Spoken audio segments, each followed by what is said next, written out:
जय हिंद साथियों, स्वागत है आपका अपने YouTube channel success mantra with Ravi sir पे। साथियों, मैं आपका साथी रवि।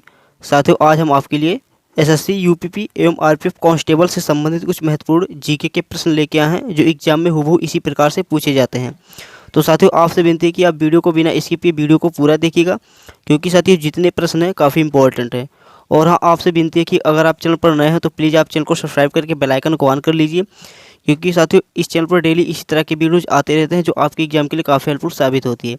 तो प्लीज़ साथियों, आपसे विनती है कि आप अगर चैनल पर नए हैं तो प्लीज़ चैनल को सब्सक्राइब कर लीजिएगा। चलिए बिना किसी देरी के प्रश्नों की ओर बढ़ते हैं। साथियों, स्क्रीन पर प्रश्न नंबर 1 दिखाई दिया है कि भारत की प्रथम महिला राज्यसभा उपाध्यक्ष कौन थी।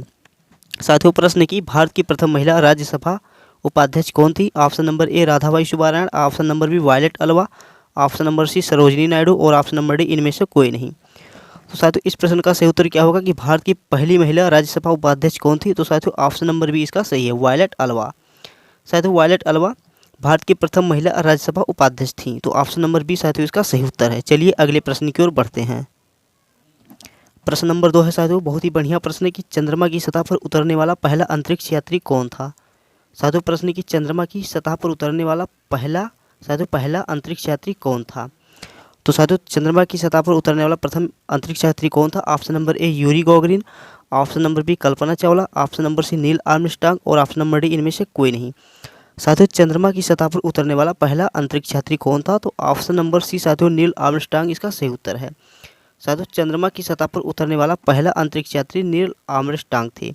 तो ऑप्शन नंबर सी साथियों इस प्रश्न का सही उत्तर है। चलिए अगले प्रश्न की ओर बढ़ते हैं।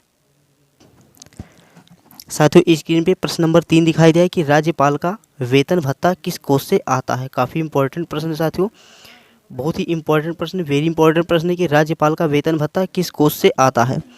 राज्य के संचित निधि द्वारा, भारत की संचित निधि द्वारा, राज्य के आकस्मिक निधि द्वारा या उपयुक्त सभी।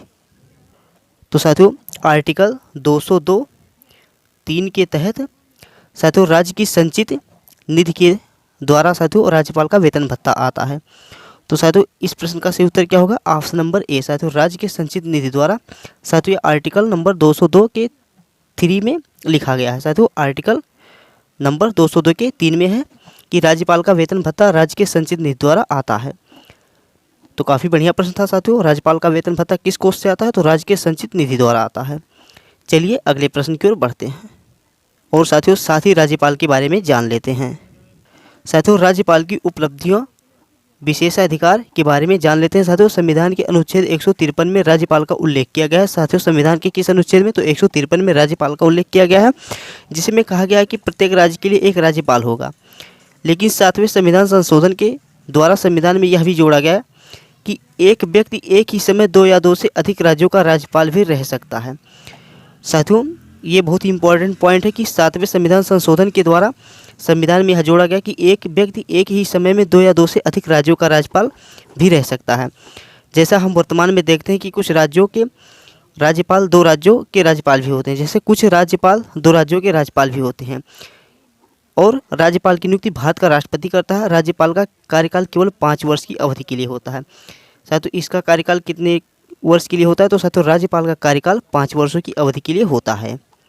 तो साथियों, यह राज्यपाल से संबंधित कुछ महत्वपूर्ण बिंदु थे कि संविधान के अनुच्छेद 153 में साथियों राज्यपाल का उल्लेख किसमें। तो अनुच्छेद 153 में है, जिसमें कहा गया कि प्रत्येक राज्य के लिए एक राज्यपाल होगा। जैसे साथियों देश के लिए राष्ट्रपति होता है, वैसे राज्य के लिए एक राज्यपाल भी होता है। तो अनुच्छेद 153 में कहा गया है कि राज्य के लिए एक राज्यपाल होगा। 7वें संशोधन के द्वारा संविधान में यह जोड़ा गया कि एक व्यक्ति एक ही समय 2 से अधिक राज्यों का राज्यपाल भी रह सकता है। जिस तरह हम वर्तमान में साथियों देखते हैं, जैसे उत्तर प्रदेश की हाल ही में राज्यपाल आनंदीबेन पटेल है, और यह इससे पहले मध्य प्रदेश की भी थी साथियों। तो सेम इसी प्रकार है कि जिस तरह हम वर्तमान में देखते हैं कि कुछ राज्यपाल 2 राज्यों के राज्यपाल भी हो सकते हैं, और राज्यपाल का कार्यकाल साथियों केवल 5 वर्ष की अवधि के लिए होता है, और राज्यपाल की नियुक्ति भारत का राष्ट्रपति करता है। चलिए अगले प्रश्न की ओर बढ़ते हैं। प्रश्न नंबर 4 है साथियों, बहुत ही बढ़िया प्रश्न है, काफ़ी इंपॉर्टेंट प्रश्न है साथियों कि राज्यपाल विधानसभा में कितने आंग्ल भारतीयों की नियुक्ति कर सकता है। साथियों, राज्यपाल विधानसभा में कितने आंग्ल भारतीयों की नियुक्ति कर सकता है। Option number A 1, option number B 2, option number C 3, option number D 4। तो साथियों, अनुच्छेद 333 के अनुसार साथियों अनुच्छेद 333 के अनुसार विधानसभा में पर्याप्त प्रतिनिधित्व न हो, साथियों विधानसभा में अगर पर्याप्त प्रतिनिधित्व न हो तो राज्यपाल आंग्ल भारतीय समुदाय में से एक सदस्य को मनोनीत कर सकता है। साथियों कितने सदस्य को? तो केवल एक सदस्य को मनोनीत कर सकता है। और साथियों अनुच्छेद 331 के अनुसार राष्ट्रपति आंग्ल भारतीय समुदाय के 2 सदस्यों को मनोनीत कर सकता है। तो साथियों राष्ट्रपति साथियों या 2 सदस्यों को मनोनीत कर सकता है और राज्यपाल केवल एक। तो ऑप्शन नंबर ए साथियों इसका सही उत्तर है।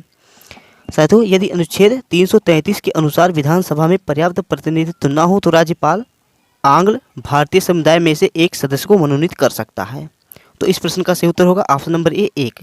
चलिए अगले प्रश्न की ओर बढ़ते हैं। प्रश्न नंबर 5 है साथियों, राज्यपाल हेतु न्यूनतम आयु सीमा कितनी वर्ष की होती है? बहुत ही बढ़िया प्रश्न है कि राज्यपाल हेतु न्यूनतम आयु सीमा वर्ष। साथियों न्यूनतम आयु सीमा कितनी वर्ष की होती है? 18 वर्ष, ऑप्शन नंबर बी 25 वर्ष, ऑप्शन नंबर सी 35 वर्ष, ऑप्शन नंबर डी 65 वर्ष। साथियों राज्यपाल हेतु न्यूनतम आयु सीमा कितनी वर्ष की होती है? तो साथियों ऑप्शन नंबर सी इसका सही उत्तर है 35 वर्ष। साथियों 35 वर्ष की होती है। तो ऑप्शन नंबर सी साथियों इसका सही उत्तर है कि राज्यपाल हेतु न्यूनतम आयु सीमा कितनी वर्ष की होनी चाहिए? तो साथियों 35 वर्ष होनी चाहिए। अगला प्रश्न प्रश्न नंबर 6 है कि भारत की पहली महिला राज्यपाल कौन थी? बहुत ही बढ़िया प्रश्न है साथियों कि भारत की पहली महिला राज्यपाल कौन थी? Option number A Pratibha Patil, option number B Anandiben Patel, option number C Sarojini Naidu, option number D Smriti Irani. साथियों इस प्रश्न का सही उत्तर क्या होगा कि भारत की पहली महिला राज्यपाल कौन थी? तो साथियों इस प्रश्न का सही उत्तर है भारत की पहली महिला राज्यपाल सरोजनी नायडू जी थी। तो ऑप्शन नंबर सी साथियों इसका सही उत्तर है। भारत की पहली महिला राज्यपाल सरोजनी नायडू जी थी। साथियों अगर आपको वीडियो अच्छा लग रहा है तो प्लीज़ आप वीडियो को लाइक कर दीजिए। साथ ही अगर आप चैनल पर नए हैं तो चैनल को सब्सक्राइब करना मत भूलिएगा, क्योंकि साथियों आपके लिए मैं बहुत मेहनत करता हूँ। काफ़ी टाइम लग जाता है मुझे प्रश्नों को तैयार करने में और इसका फिर PPT बनाने में साथियों।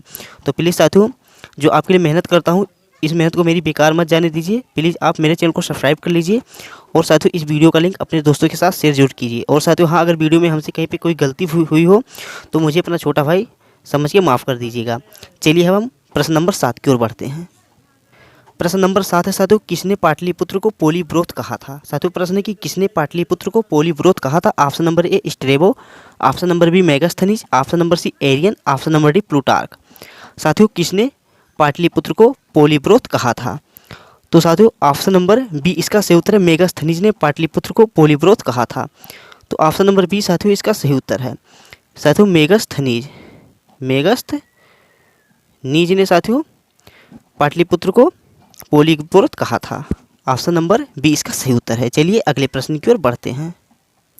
प्रश्न नंबर 8 है साथियों, बौद्ध धर्म अपनाने वाली प्रथम महिला कौन थी? बहुत ही बढ़िया प्रश्न है साथियों, एग्जाम में काफ़ी बार पूछा गया प्रश्न है साथियों ये कि बौद्ध धर्म अपनाने वाली प्रथम महिला कौन थी? Option number A Bimba, option number B Mahamaya, option number C Yashodhara, option number D Mahaprajapati Gautami. तो साथियों बौद्ध धर्म अपनाने वाली प्रथम महिला कौन थी? तो साथियों option number D Mahaprajapati Gautami थी। ऑप्शन नंबर डी साथियों इसका सही उत्तर है। साथियों इन्होंने ही महात्मा बुद्ध का पालन पोषण किया था और ये साथियों महात्मा बुद्ध की मौसी थी। तो और इन्होंने ही साथियों सर्वप्रथम बौद्ध धर्म को अपनाया था। तो ऑप्शन नंबर डी साथियों इस प्रश्न का सही उत्तर है कि बौद्ध धर्म अपनाने वाली प्रथम महिला कौन थी? महाप्रजापति गौतमी जी थी। चलिए अगले प्रश्न की ओर बढ़ते हैं। अगला प्रश्न साथियों, भारत के संविधान में कुल कितनी भाषाओं का उल्लेख है? बहुत ही बढ़िया प्रश्न है साथियों, काफ़ी बढ़िया प्रश्न, काफ़ी लाजवाब प्रश्न है साथियों यह कि भारत के संविधान में कुल कितने भाषाओं का उल्लेख है? Option number A 12, option number B 22, option number C 23 और ऑप्शन नंबर डी 32। साथियों भारत के संविधान में कुल कितनी भाषाओं का उल्लेख है? तो साथियों भारत के संविधान में कुल 22 भाषाओं का उल्लेख है और साथियों अनुसूची 8 में इसका उल्लेख है। साथियों अनुसूची 8 में साथियों कुल 22 भाषाओं का उल्लेख किया गया है। कुल कितनी भाषाओं का साथियों? 22 भाषाओं का। तो प्रश्न था कि भारत के संविधान में कुल कितनी भाषाओं का उल्लेख है? तो टोटल 22 भाषाओं का उल्लेख है और साथियों यह अनुसूची 8 से संबंधित है। चलिए अगले प्रश्न की ओर बढ़ते हैं। प्रश्न नंबर 10 है साथियों कि महाराणा प्रताप के प्रिय घोड़े का क्या नाम था? यह प्रश्न आपको कमेंट बॉक्स में बताना है साथियों। इसका उत्तर आपको कमेंट बॉक्स में बताना कि महाराणा प्रताप के प्रिय घोड़े का नाम क्या था। तो बस साथियों प्रश्न यहीं तक थे। आशा करता हूँ आपको वीडियो अच्छा लगा होगा। साथियों अगर आपको वीडियो अच्छा लगा तो प्लीज़ आप वीडियो को लाइक कर दीजिए। साथ ही अगर आप चैनल पर नए हैं तो प्लीज़ चैनल को सब्सक्राइब कर लीजिए, क्योंकि साथियों डेली इस चैनल पर इसी तरह के वीडियोज आते रहते हैं जो आपके एग्जाम के लिए काफ़ी हेल्पफुल साबित होती है। तो प्लीज़ साथियों आपसे विनती है कि अगर आप चैनल पर नए हैं तो चैनल को सब्सक्राइब करके ही जाइएगा और साथ ही इस वीडियो का लिंक अपने दोस्तों के साथ शेयर जरूर कीजिएगा। और साथियों वीडियो कैसा था, कंटेंट के बारे में जरूर कमेंट बॉक्स में बताना, और यह भी बताना कि वीडियो कैसा था, जरूर साथियों बताना।